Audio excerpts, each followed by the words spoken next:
ಇವತ್ತು ಈ ಒಂದು ಅಧಿಕಾರಕ್ಕೆ ಬರಬೇಕಾದ್ರೆ ಏನೇನು ಮಾಡ್ತಾ ಇದ್ದಾರೆ ನೋಡಿ. ಇವತ್ತು 5 ಗ್ಯಾರಂಟಿ ಕೊಟ್ಟಿದ್ದಾರಲ್ಲ. ಸನ್ಮಾನ್ಯ ಮುಖ್ಯಮಂತ್ರಿಗಳು ಹೇಳ್ತಾರೆ ಇದಕ್ಕೆ 52,000 ಕೋಟಿ ರೂಪಾಯಿ ಬೇಕಂತ. ಎಲ್ಲಿಂದ ತರ್ತಾರೆ? ನಾವು ನಮ್ಮ ಪಕ್ಕದ 2 ರಾಜ್ಯಗಳನ್ನು ನೋಡಿ ಏನಾಯ್ತು. ಇದೇ ರೀತಿಯಾದದ್ದು ಚುನಾವಣೆಯಲ್ಲಿ ಎಲ್ಲ ಮುಂಗೈಗೆ ಬೆಣ್ಣೆ ಹಾಕ್ಬಿಟ್ಟು ಮತ ಪಡ್ಕೊಂಡು ಮತ್ತೆ ಆದದ್ದು ಆರ್ಥಿಕ ಪರಿಸ್ಥಿತಿ. ಪಾಕಿಸ್ತಾನದಲ್ಲಿ ಏನಾಗ್ತಾ ಇದೆ ಇವತ್ತು? 1 kg ಅಕ್ಕಿಗೆ ಎಷ್ಟು ಅಂತ ಕೇಳಿ, 1 ಲೀಟರ್ ಹಾಲಿಗೆ ಎಷ್ಟು ಅಂತ ಕೇಳಿ.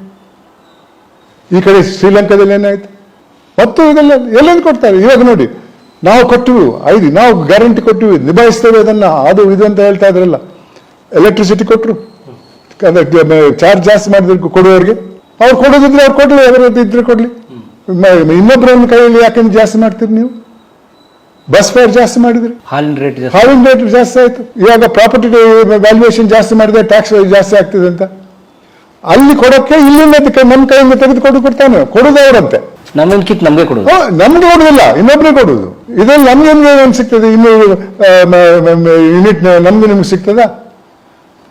ಅಥವಾ ಇದು ಪೆನ್ಷನ್ 2,000 ರೂಪಾಯಿ ಕೊಡ್ತಾ ಇಲ್ಲ ಹೆಂಗಸರಿಗೆ, ಎಲ್ಲಿಂದ ಕೊಡ್ತಾರೆ?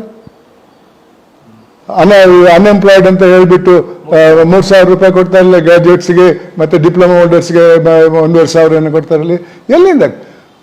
ಸರ್ಕಾರದ ಜವಾಬ್ದಾರಿ ಒಳ್ಳೆ ವಿದ್ಯೆ ಕೊಡಿಸೋದು, ಒಳ್ಳೆ ಆರೋಗ್ಯ ಕೊಡಿಸೋದು, ಮತ್ತೆ ಜಾಸ್ತಿ ಕೆಲಸಗಳನ್ನು ಮಾಡೋದು, ಎಂಪ್ಲಾಯ್ಮೆಂಟ್ ಜಾಸ್ತಿ ಮಾಡಿ ಅವ್ರು ಮಾಡಿದ್ವಿ ಕೆಲಸ ಮಾಡಿ ನಿಮ್ಗೆ ಕೊಡ್ತೇವೆ ಅಂತ ಹೇಳೋದು. ಇದೇನು ಮಾಡಿದ ಮನೆಯಲ್ಲೇ ಕೂತಿದ್ರೆ ಅದಕ್ಕೆ ಕೊಡೋದಂತೆ. ನಾನು ಇತ್ತೀಚೆಗೆ ಒಂದು ಮಾತು ಹೇಳಿದೆ, ಹೆಂಗಸರಿಗೆ ಫ್ರೀ ಅಂತ ಬಸ್ಸಲ್ಲಿ ಹೇಳಿದ್ರೆ ಅಲ್ಲಿ ಹೋಗ್ತಾ ಇದ್ದಾರೆ 2 ದಿವಸ 3 ದಿವಸ 4 ದಿವಸ ಅಂತ. 1 ದಿವಸ ಅವ್ರು ಹಿಂದೆ ಬರೋ ಗಂಡಸರು ಮನೆಯಲ್ಲಿ ಇರಲ್ಲ. ಇದೆಲ್ಲ ಬರೀ ಒಂದು ಚುನಾವಣೆಗಾಗಿ, ಗೆಲುವಿಗಾಗಿ ಅಷ್ಟೇ.